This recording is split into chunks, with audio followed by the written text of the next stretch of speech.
Hello everyone, మళ్ళీ దేవుని వాక్తో మీ ముందుకు రావడానికి దేవుడు నాకు చూపించిన కృపను బట్టి దేవునికి వందనాలు తెలియజేస్తున్నాను. అయితే ఈసారి కూడా దేవుడు నా అనుదిన భాగం నుండి నాతో ఏం మాట్లాడారు అన్నది మీతో పంచుకోవాలని ఆశపడుతున్నాను. అది లూకా సువార్త 8వ అధ్యాయంలోని ఒక వచనం ద్వారా దేవుడు నాతో మాట్లాడారు. సో అది మీతో పంచుకోవాలనుకున్నాను. అది విత్తువాని ఉపమానం గురించి, అంటే the parable of the sour.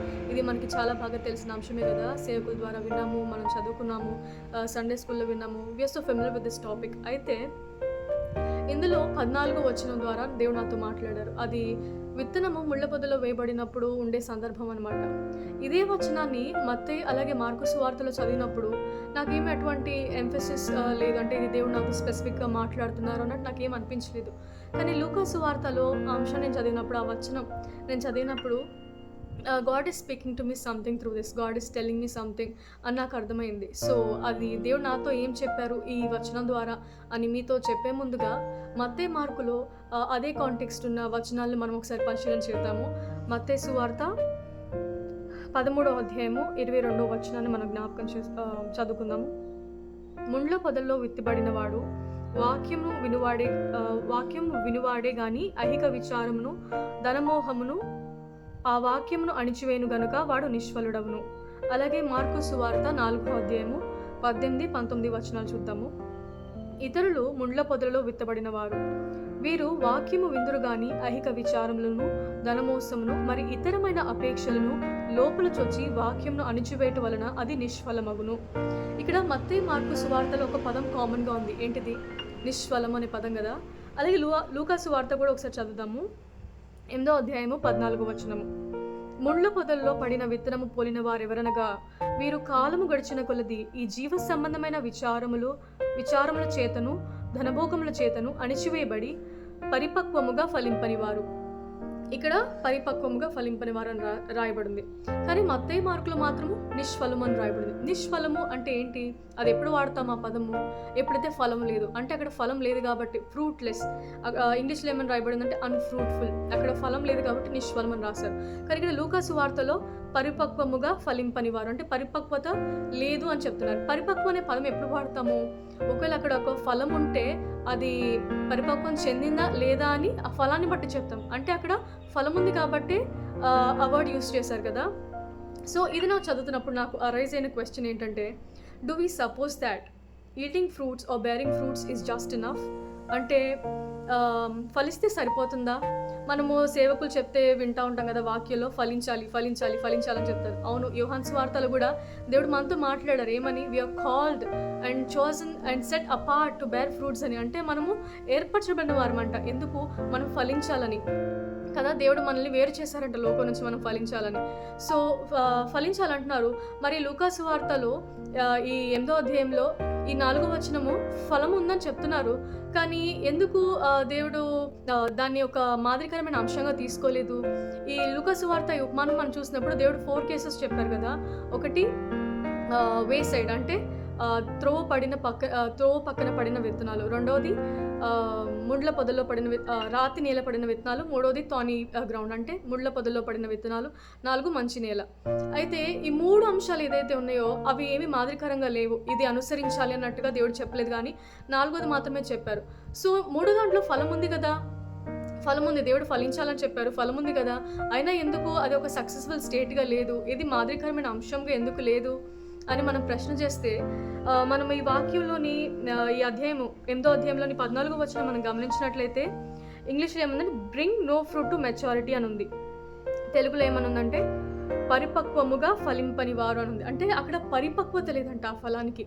అంటే ఇట్ ఈస్ ఆల్సో ఇంపార్టెంట్. ఏమని? జస్ట్ ఫ్రూట్స్ బేర్ చేయడమే కదా, అంటే ఫలించడం మాత్రమే కాదు, కానీ పరిపక్వంలోనికి రావాలని దేవుడు మనతో చెప్తా ఉన్నారు. సో నేను ఇక్కడ ఈ వచనం నేను చూసినప్పుడు ఈ మెచ్యూరిటీ అనే పదం ఏదైతే ఉందో దేవుడు అది నాకు హైలైట్ చేసినట్లు నాకు అనిపించింది.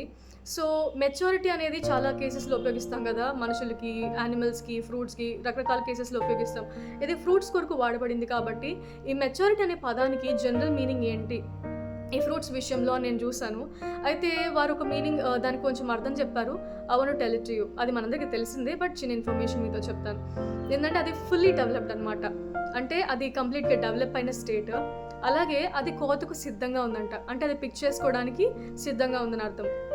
అలా అనేది పండిపోయిందా అంటే పండిపోలేదంట, రైపన్ అవ్వలేదంట, కానీ గ్రీన్గాను ఫర్మ్గాను ఉందంట.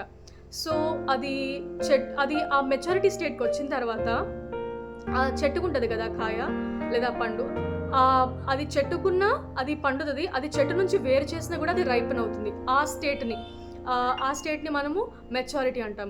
ఒకవేళ అది ప్రీ మెచ్యూర్డ్ ఫ్రూట్ అనుకోండి, అది చెట్టునుంటేనే పండుతుంది, అది చెట్టు నుంచి వేరు చేస్తే అది రైపన్ అవ్వదు. సో అర్థమైంది కదా మెచ్యూరిటీ అంటే అది. వీ ఆల్ నో ఇట్ కదా. సో ఇక్కడ మెచ్యూరిటీ అనే పదానికి జనరల్ టర్మ్ మనము ఈ లోకంలో వాడతాం కదా, అది వారు ఆ మీనింగ్ చెప్పారు. కానీ బైబిల్లో ఈ మెచ్యూరిటీ అనే పదానికి ఒరిజినల్ ట్రాన్స్లేషన్లో నేను మీనింగ్ చూసాను. సో అది కూడా మీతో చెప్దాం అనుకుంటున్నాను. ఇక్కడ I wanted read that in English. Luke chapter 8 verse 14. Now the ones that fall among thorns are those who, when they have heard, go out and are choked with cares, riches and pleasures of life and bring no fruit to maturity. So ఈ maturity అనే పదానికి original translation నేను చూసినప్పుడు ఒక పదం రాయబడింది. ఏమనంటే టెలిస్ఫారసిన్. Forgive me for any kind of wrong pronunciation, అది గ్రీక్లోది కాబట్టి నాకు కరెక్ట్ ప్రొనౌన్సియేషన్ తెలీదు. సో టెలిస్ఫారసిన్ అంటే దాని అర్థం ఏంటంటే ఒక టాస్క్ని కంప్లీట్గా అచీవ్ చేయడం, ఒక గోల్ సెట్ చేసుకున్నామంటే అది కంప్లీట్గా ఫుల్ఫిల్ చేయడం అనమాట. సో ఇది ఫ్రూట్స్ కేసుకు వచ్చేపాటికి ఏంటంటే, ఇందాక మనం మెచ్యూరిటీ అంటే ఏం మాట్లాడుకున్నాము, ఫుల్లీ డెవలప్డ్ స్టేట్ అనుకున్నాము, అది కోతకు సిద్ధంగా ఉందని చెప్పాం. కానీ ఆ పండు అనేది రైపన్ అవ్వాల, అంటే పండిపోలేదు కానీ ఫర్మ్గా గట్టిగా ఉంది, అలాగే గ్రీన్ కలర్లోనే ఉంది, దాన్ని మెచ్యూరిటీ అంటాం. ఫిజియలాజికల్గా ఏంటంటే అది డెవలప్ అయిన స్టేట్ అనమాట, మెచ్యూర్ అయిన స్టేట్. కానీ ఇక్కడ బైబిల్లో ఆ మీనింగ్ వచ్చేపాటికి ఏంటంటే టెలిస్ఫారసిన్ అంటే ఇది కంప్లీట్గా ఆ స్టేజ్కి, ఇందాక చెప్పుకున్న దానికంటే స్టేజ్కి మించి, అంటే చెట్టునే ఉండి పండిపోవడము, అంటే రైపన్ అయిపోయిన స్టేట్ అనమాట.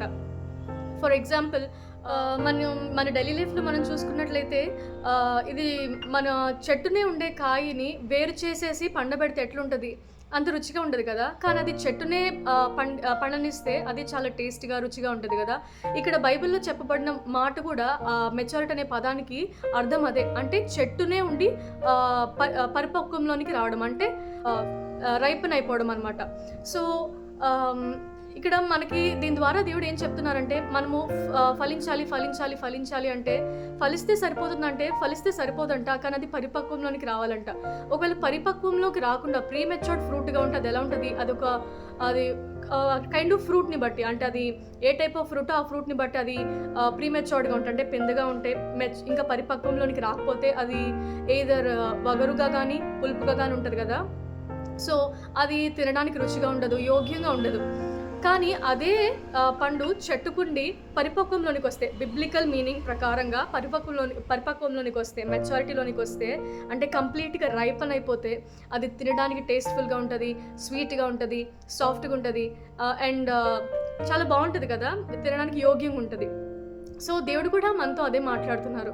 మనము ఫలించాలి అన్నప్పుడు నార్మల్గా ఏదో ఫలించాము అంటే సరిపోదు, నేను ఫలించాను కదా చాలు అనుకుంటే సరిపోదంట.